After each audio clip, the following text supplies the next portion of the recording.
Gaya nga ng utos ni Dion sa isa sa mga maids nila. Agad kami nitong dinalhan ng pagkain sa mismong kwarto, gayunpaman ay nananatiling hindi ako kumakain.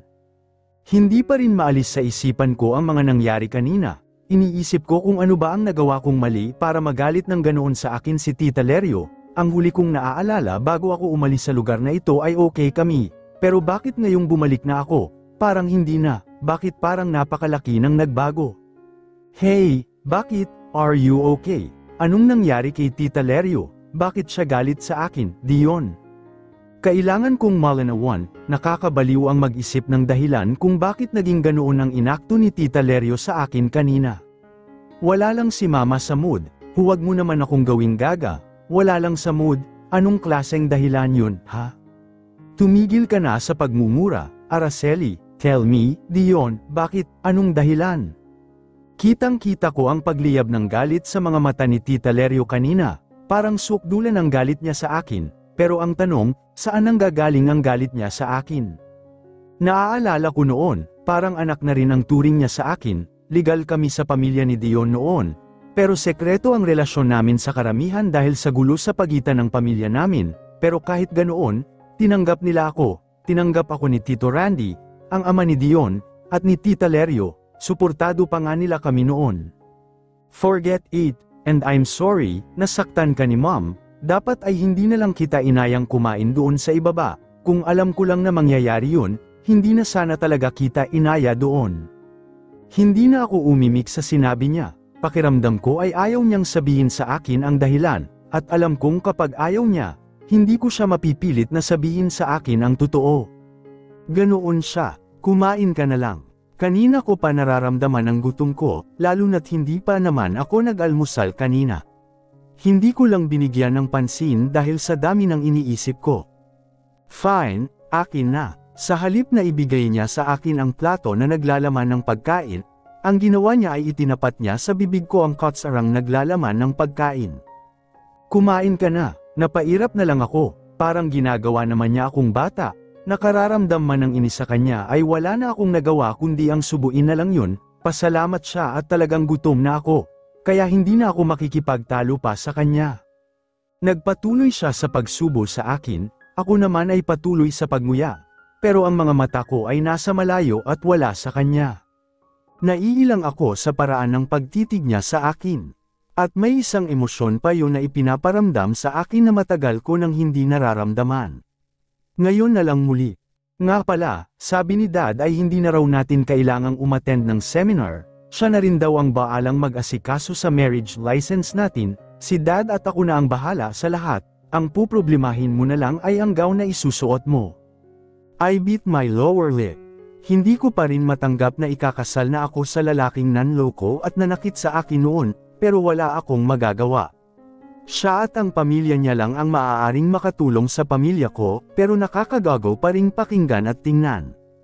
Masyado talagang mapaglaro ang tadhana, at sa kasamaang palad, ako ang napili niyang paglaruan. Nang kinagabihan ay nagtungo ako sa unang palapag ng mansyon ng mga Villarama at nag-ikot-ikot dito, tapos na kaming maghapunan ni Dion at wala akong magawa sa kwarto niya. Sa pag-iikot ko sa buong mansyon nila Dion ay marami akong napansin na nagbago, pinalitan na nila ang mga furniture at mga chandelier. Napansin ko rin na mas dumami ang mga paintings, halos lahat ng nakikita ko ngayon dito ay bago. Mukhang ipinarenovate na rin nila ito.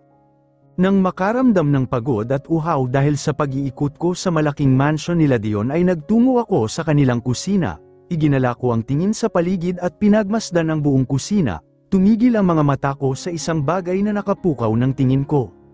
Naglakad ako patungo roon at binuksan ang cabinet at kinuha ang isang bote ng alak, puno ng iba't ibang klase ng mamahaling alak ang cabinet na ito. Hindi naman siguro masamang kumuha ng isa, kumuha muna ako ng shot glass bago nagtungo sa kwarto namin ni Dion.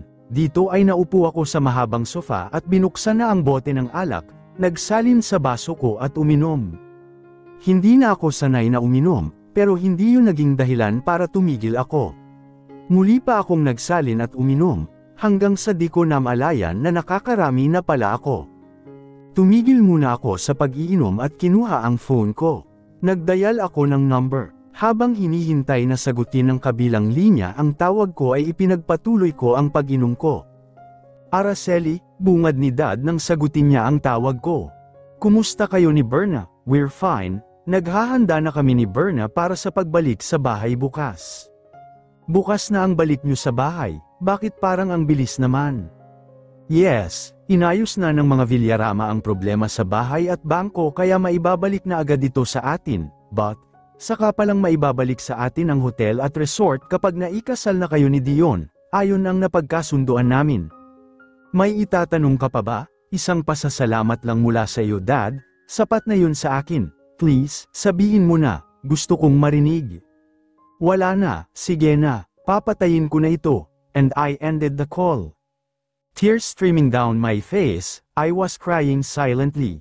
Sa isang araw ko pa lang dito, parang napakadami na nang nangyari sa akin, hindi ko alam kung kakayanin ko pa yun sa mga susunod pang araw, but I need to be strong. Hindi ko rin maiwasan na hindi makaramdam ng tampo kay Dad. Kahit naman may hinanakit ako sa kanya, tinuturing ko pa rin siyang ama ko, naghahanap pa rin ako ng kalinga at pagmamahal niya. Lahat naman ay ginagawa ko para makabawi sa kanya, para matulungan siya, pero bakit tila wala yung epekto sa kanya? Pero sa laki ng kasalanan ko sa pamilya namin, malabo talagang mapatawad niya ako kahit pa siguro ibigay ko ang sariling buhay. Nang dahil sa akin, sa isang iglap ay nasira ang pamilya namin, at kahit kailanman ay hindi na namin yun maibabalik kahit na anong gawin ko, nararapat lang sa akin ang sakit na, ito. Araceli, nagmamadali kong pinunasan ang pagmumukha ko at umakto akong normal. Ito ang talent ko, pagpapanggap na okay lang ako kahit hindi. Dion, bakit ka umiinom? Doon ko lang napansin na wala pala siyang suot na pang-itaas na damit. Nakapajama lang siya at medyo basa-basa pa ang magulo niyang buhok na kasalukuyan niyang pinupunasan gamit ang tuwalya. Napakalaki ng pinagbago ng pangangatawan niya. Kung noon ay natural lang ang katawan niya para sa isang binata, ngayon ay perpektong-perpekto na ang hubog nito, mula sa balikat, dibdib, braso, isama mo na rin ang abs niya. Pampatulog lang, nakita mo na, ba't mo pa iniwas ang mga mata mo?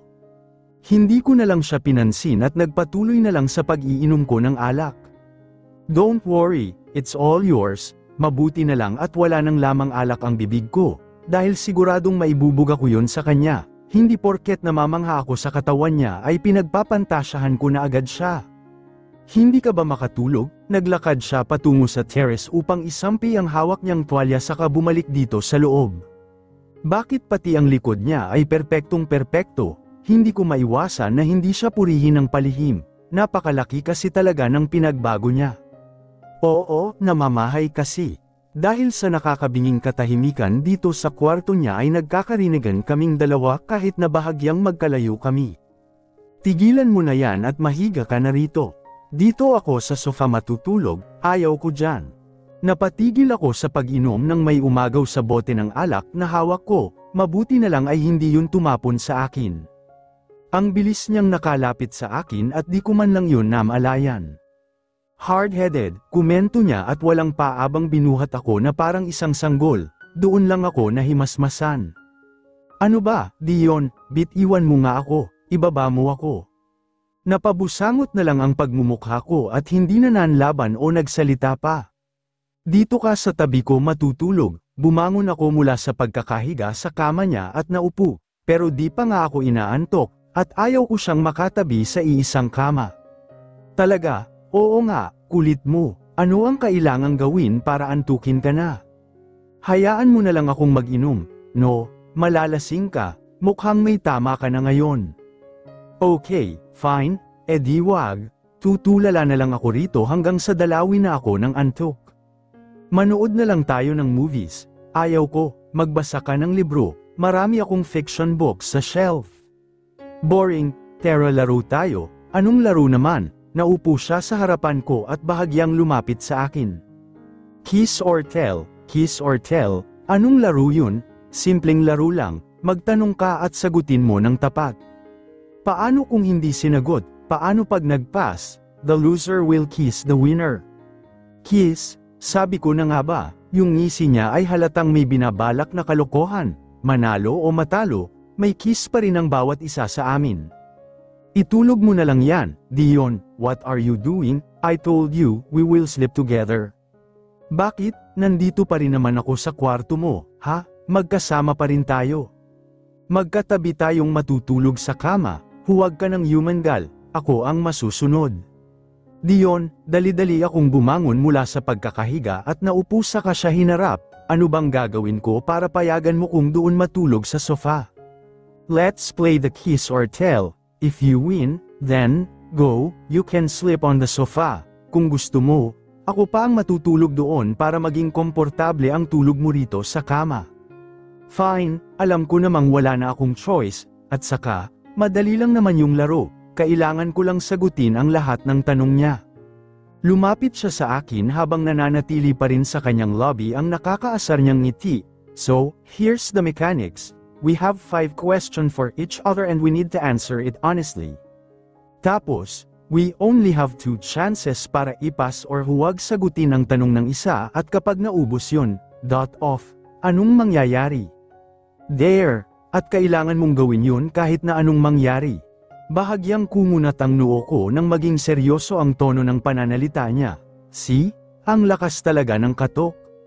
So kapag ikaw ang nanalo, ikikis mo ako. Kapag ako naman ang nanalo, hahayaan mo akong matulog sa sofa. Oo, fine, halika na, simulan na natin at para matapos na tayo, ako na ang unang magtatanong, I said, still annoyed. Tumango lang siya sa sinabi ko, ako naman ay nag-isip na ng itatanong ko sa kanya. Bakit niyo binili ang hotel at resort kahit alam yung lugi na ito? Tanong ko na nagpaseryoso sa kanya. Magagamit ko itong pagkakataong ito para malaman ang mga gusto kong malaman na impormasyon na tanging siya lang ang makakasagot. We're businessmen, Araceli, kahit lugi na ang hotel at resort nyo, once na kumabit yun sa pangalan namin, magagamit namin yun sa paraang kami ang makikinabang, hindi kami magsasayang ng pera para lang sa wala. Nakuha ko agad kung ano ang ibig niyang sabihin, kung tutuusin nga, pwede na nilang angkinin ang hotel at resort. Kapag gamit na nito ang kilalang pangalan ng negosyo ng mga Villarama, siguradong magiging maayos ang pagpapatakbo nito. Bakit ka nawala ng 3 taon? Bakit yun pa ang itinanong niya sa akin? Alam naman niya ang sagot ko doon. Alam nga ba niya talaga, o hindi niya inaalam noon dahil wala na siyang pakialam sa akin? Alam man niya o hindi, siguradong mahihirapan akong sagutin siya. Hindi ako sanay na pag-usapan yon, lalo na't maraming masasakit na alaala ako doon. Kiss o sabihin, kiss, 1 kiss, I'll claim my prize later. Bakit ako ang napili niyong ipakasal sa'yo? I mean, nandito si Berna. Nasa tamang edad na siya, pero bakit ako itong nasa malayo ang pinili niyo? Matagal ko nang gustong makakuha ng sagot sa katanungan kong ito, dahil kahit si Dad ay hindi ako masagot ng maayos tungkol dito. I don't want Berna to be my wife, kaya lang, sabi ko nga, hindi ako makakakuha ng maayos na sagot mula sa kanya. You've changed a lot, why? Huwag mo akong tanungin kung bakit ako nagbago. Tanungin mo ang sarili mo kung ano ang ginawa mo sa akin 3 taon na ang nakakaraan. Yan ang tama at pinakamagandang sagot sa tanong niya. Bakit? Dahil siya ang nagpabago sa akin. Paano? Dahil nasaktan niya ako, pinaiyak niya ako, iniwan niya ako ng walang dahilan at hindi man lang nagpapaalam. Hindi ko alam kung ano ang gusto niyang mangyari. Bakit parang gusto niyang halongkatin ang nakaraan pues? Kung yun ang gusto niya, ibibigay ko. Bakit hindi ka sumipot sa usapan natin? May emergency kasi. Bakit hindi mo ako ipinaglaban kay Dad? Bakit sumuko ka agad? Bakit ka natakot na ipaglaban ako? Bakit mas pinili mong iwanan ako kaysa lumaban kasama ako? Why did you leave me alone fighting for the love we promised? Wala na akong paki kung siya dapat ang nagtatanong, wala na rin akong paki kung sobra-sobra na sa 5 ang mga tanong ko. Ang gusto ko lang ay masagot ang mga katanungan kong matagal nang gumugulo sa akin, sa isipan ko at sa puso ko. 3 taon kaming nagkahiwalay at hindi nagkita. But, I'm still in pain because of him. Ang hirap na sa tuwing tinatanong ko ang sarili ko kung bakit niya ako sinukuan. Ang pag-ibig na walang dahilan ay ang pinakamagandang bagay, ngunit ang palam na walang dahilan ay ang masakit. Nagsimulang mamuo ang mga luha sa gilid ng aking mga mata at ang matinding sakit sa aking dibdib. Hanggang ngayon ay hindi ko pa rin mapigilan ang emosyon ko kapag siya ang kaharap ko. Tuwing siya ang kasama ko ay nawawala ang lahat ng tapang at lakas na inipon ko sa sarili ko sa loob ng 3 taon at bigla na lang akong bumabalik sa dating Araceli, yung sumuko sa'yo, at kailanman, hindi ako natakot na ipaglaban ka.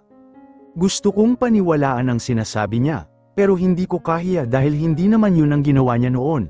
Nakakainis, dapat ay naglalaro lang kami, pero bakit napunta sa ganito ang usapan namin, at bakit ako umiiyak na ngayon? My turn, mahal mo pa ba ako? Bahagya siyang napangiti, pero agad ding nawala. Hindi mo sinagot ang tanong ko, pangalawa na yun, you lost. I dare you to love me again, honey. Matapos noon ay naramdaman ko na lang ang paglapat ng lobby niya sa mismong lobby ko. Siguro nga ay mahal ko pa siya, pero alam kong mas nag-uumapaw ang sakit at hinanakit na nararamdaman ko sa kanya kaysa sa pagmamahal. Natatakot akong mahalin ulit siya. Natatakot akong magpadala na naman sa emosyon ko, natatakot akong muling masaktan. Lasing lang ako, dala lang ito ng alak na ininom ko, hindi ko na siya mahal. Nabalik ako sa sarili nang maramdaman kong bahagya akong lumutang. Sunod kong naramdaman ang paghagod niya sa likod ko at ang isa naman niyang kamay ay nagtungo sa batok ko. Napapikit na lang ako at tinugon ang maiinit niyang halik. Nawawala na ako sa sarili ko at parang hindi ko kayang tanggihan at balewalain ang halik niya. I miss his lips. I miss him.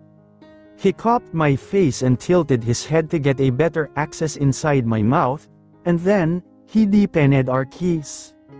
Tumigil kami sa ginagawa namin nang tuluyan na kaming kapusin ng hininga. Pareho kaming bahagyang lumayo sa isa't isa at lumanghap ng hangin, pero nananatiling magkalapit ang aming lobby.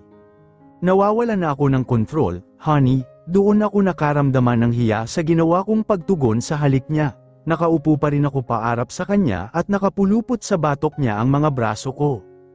Ngayon ko naramdaman ang ilang sa aming pwesto, napatitig na lang ako sa kanya. Kitang-kita ko ang pagiging seryoso niya, bahagya pang nakatiim ang bagang niya, ang mga mata naman niya ay diretsyong nakatingin sa mga mata ko habang namumungay. Napakagat ako sa pang-ibabang lobby ko nang maingat niya akong inihiga sa kama. Pero nabigla ako sa ginawa niya, taliwas sa mga naisip ko ang ginawa niya. Sa halip na kubabawan ako, nahiga siya sa aking tabi at ikinulong ako sa mga bisig niya. Good night, honey, sweet dreams, sambit niya at naramdaman ko na lang ang pagdampi ng lobby niya sa ulo sa kanya ako isinubsob sa matitipuno niyang dibdib. Napatulala na lang ako sa kawalan habang pakiramdam ko ay mabibingi na ako sa